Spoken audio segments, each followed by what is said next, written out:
So Anonymous is trading Forex. So he has a question about, placing a entry order 2 pips, above the close of a reversal bar. All right. So BlackBird's not going to identify a reversal bar.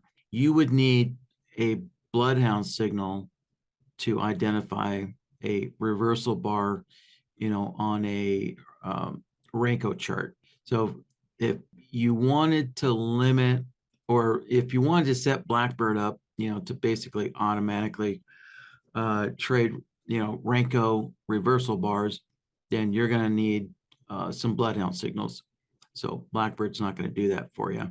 So as far as that part, now, I can't address that today, but we can set up all the orders, for the rest of your question here. So we can set up the entry order so that it's 2 pips above the close, or well, basically 2 pips past the close.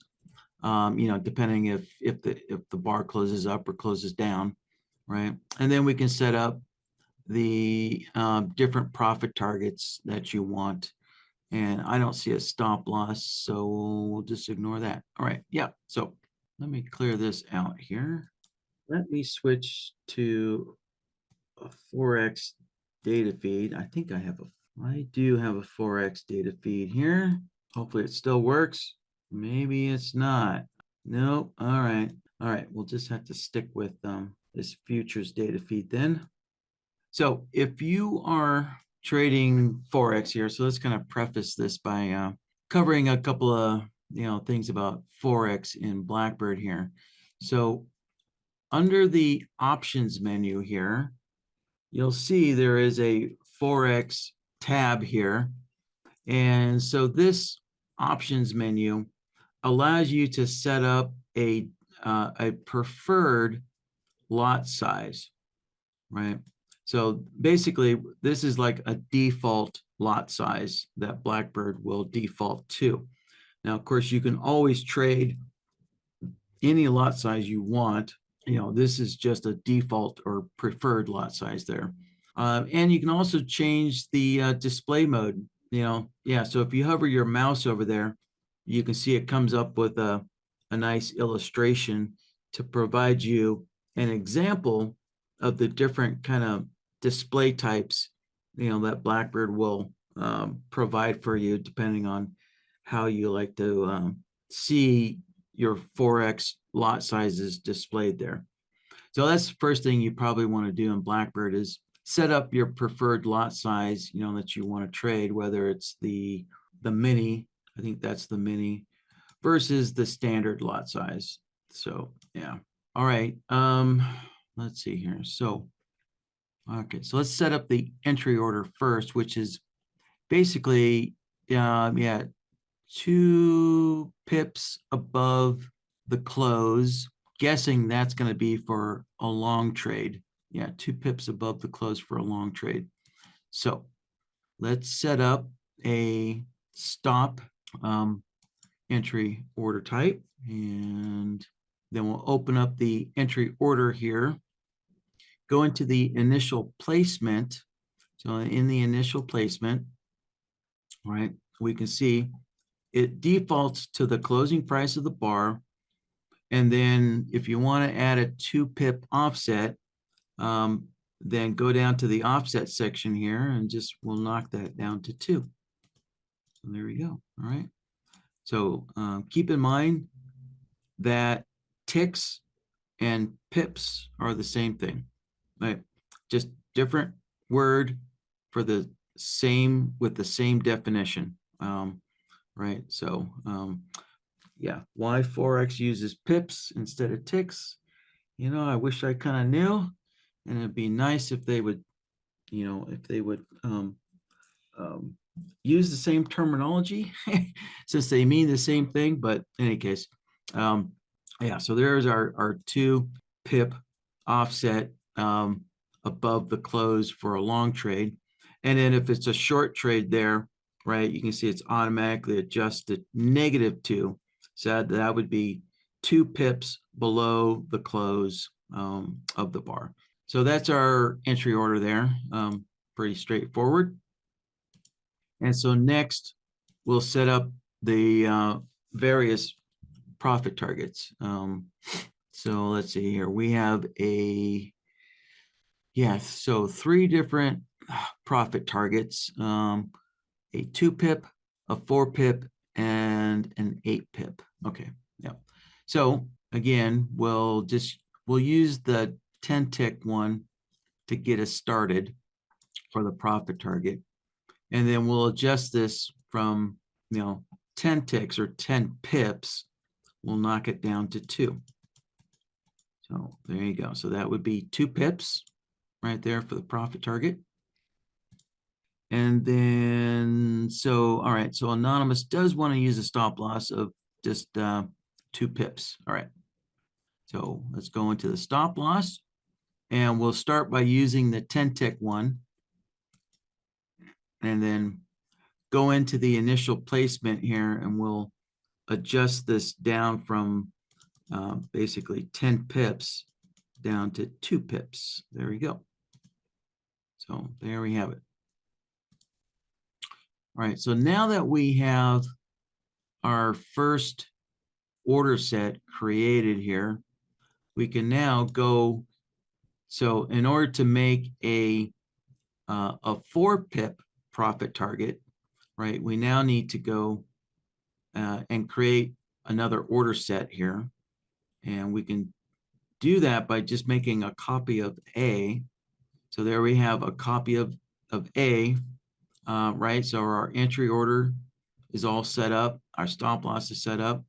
And the only thing we need to do next is just go in and adjust the profit target here, for that next level of profit taking. So we can just adjust this to 4 pips like so. And so there we go. Now we have our 4 pip profit taking. And we'll do that one last time here. We'll now make a copy of B, go into the profit target again, and then adjust the number of pips up to 8, right? And so there we have our 3 different profit targets, right? And the stop losses all match, and the entry orders all match. And let's see what else was there. Oh, yeah. So, so because I don't have a Forex data feed, BlackBird's not going to switch over to the Forex annotation here. But, you can go in here and you can, adjust the lot size as you see, fit there. So you can mix and match your different Forex lot size. So let's do something like this.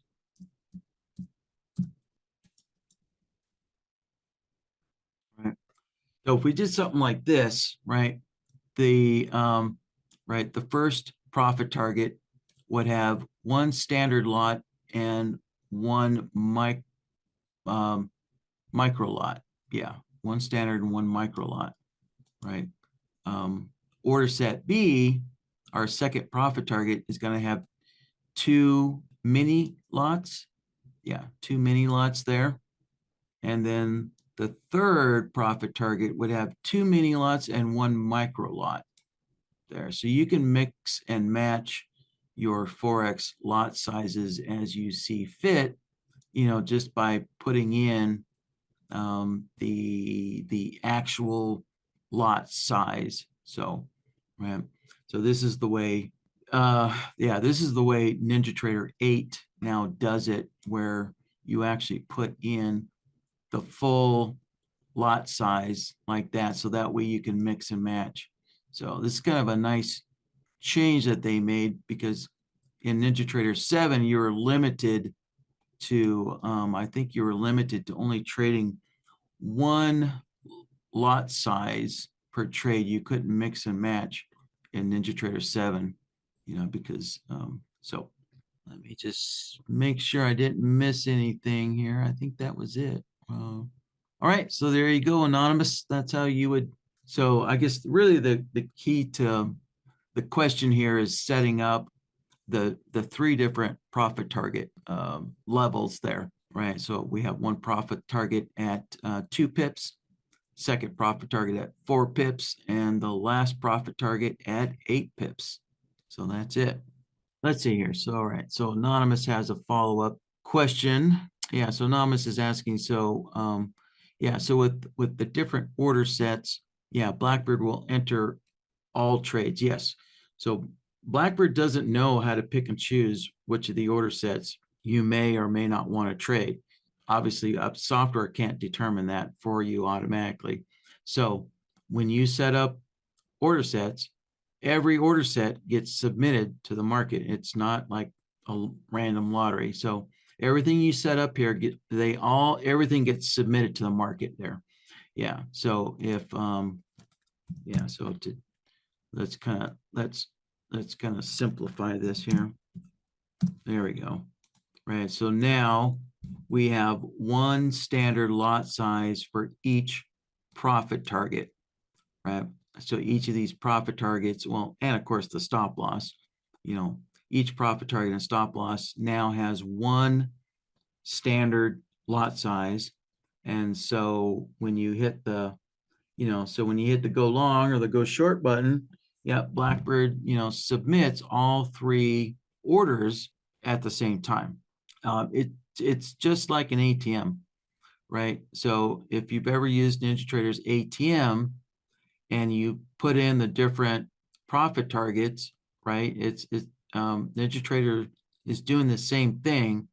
So, your profit target and your stop loss are an order set inside the ATM. In other words, that means they're connected together as an OCO order, right?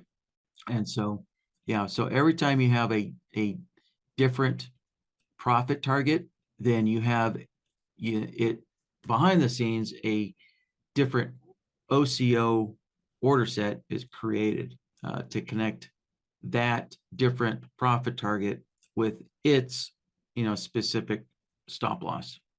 Yeah, so this would be a total of 3 standard Forex lot sizes. Okay, there we go. So that was our follow-up question on this.